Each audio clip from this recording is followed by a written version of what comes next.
اس مجذوب صفت ولی کا نام سنا ہے جسے دنیا بہلول دانا کے نام سے جانتے ہیں؟ بغداد میں آپ کا مزار مبارک ہے، دریائے دجلہ کے کنارے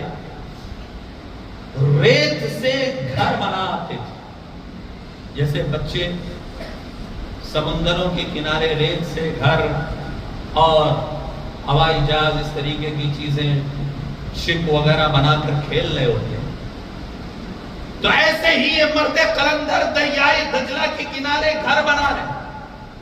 بادشاہ وقت ہارون رشید کا گزر ہوتا ہے، کہا اے مرد قلندر کیا بنا رہے ہو؟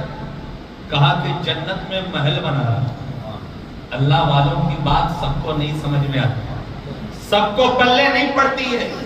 اللہ والوں کی بات اللہ والا ہی سمجھتا ہے، اللہ والی ہی سمجھتی ہے۔ جنت بنا رہے، جنت میں محل بنا رہے۔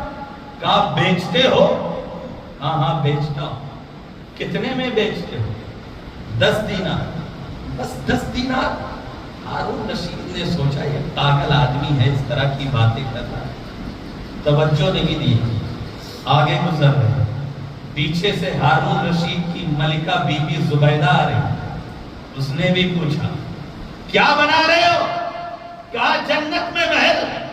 بیچتے ہو؟ کہا بیچتا ہوں۔ کتنے میں؟ 10 دینار۔ بی بی زبیدہ سمجھ گئی بات کچھ اور ہے۔ بی بی زبیدہ نے 10 دینار دیا، جنت خرید لیا۔ اللہ والے کبھی پیسوں کے پیچھے نہیں بھاگتے، اللہ والے دنیا جاہ و حشمت کی خواہش نہیں رکھتے۔ 10 دینار لیا بہلول دانا نے اور سمندر میں پھینک دیا۔ ہارون رشید جب گھر پہ لوٹا، رات سویا تو خواب میں دیکھ رہا ہے کہ جنت ہے، اس میں بہت سارے محلات ہیں، اور ایک محل ایسا ہے جس پہ میری بیوی بی بی زبیدہ کا نام لکھا ہوا ہے۔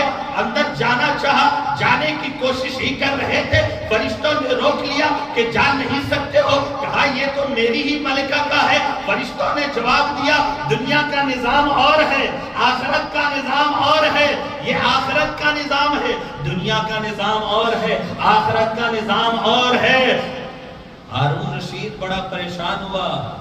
صبح جب آنکھ کھلتی ہے، بی بی زبیدہ سے پوچھتا ہے تو نے ایسا کون سا نیک کام کیا ہے؟ بی بی زبیدہ نے کہا نہیں، کوئی بھی ایسا نیک کام تو نہیں کیا، وہی معمولات کے مطابق زندگی گزر رہی ہے، نماز پڑھ رہی ہوں، قرآن پڑھ رہی ہوں، تلاوت کر رہی ہوں، یہی تو۔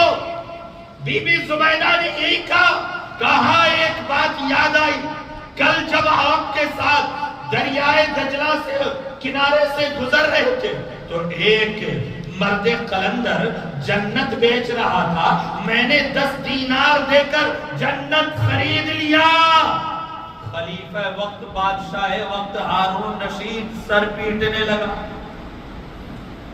کہ وہ جنت تو مجھے بھی دکھائی گئی تھی، کاش کہ میں بھی خرید لیتا۔ اب ہارون رشید یہ سوچنے لگا کہ کاش آج بھی وہ مجذوب صفت اللہ والا اس جگہ پہ مل جائے، اسی رنگ میں ہو، اسی مستی میں ہو۔ ہارون رشید دریائے دجلہ کے کنارے پہنچتا ہے، دیکھتا ہے کہ ہاں وہ مجذوب صفت والی وہیں پر موجود ہے اور ریتوں سے مکان بنا رہا ہے۔ ہارون رشید کے پاس پہنچنے کے بعد کہتا ہے کہ کیا بنا رہے ہو؟ پھر بہلول دانا نے یہی جواب دیا جنت میں محل بنا رہا ہوں۔ کہا بیچتے ہو؟ کہا ہاں۔ کتنے میں؟ کتنے میں؟ تو آج بہلول دانا نے کیا جواب دیا؟ تمہاری سلطنت کا آدھا حصہ چاہیے۔ کہا کل تک تو 10 دینار میں بیچ رہے تھے اور آج میری سلطنت کا آدھا حصہ۔ کہا کل تک جو سودا ہو رہا تھا وہ بن دیکھے ہو رہا تھا، آج جو سودا ہو رہا ہے وہ دیکھ کر ہو رہا ہے، اور جب دیکھ کر سودا ہوتا ہے تو قیمت بڑھ جاتی ہے۔ سبحان اللہ، سبحان اللہ۔ آج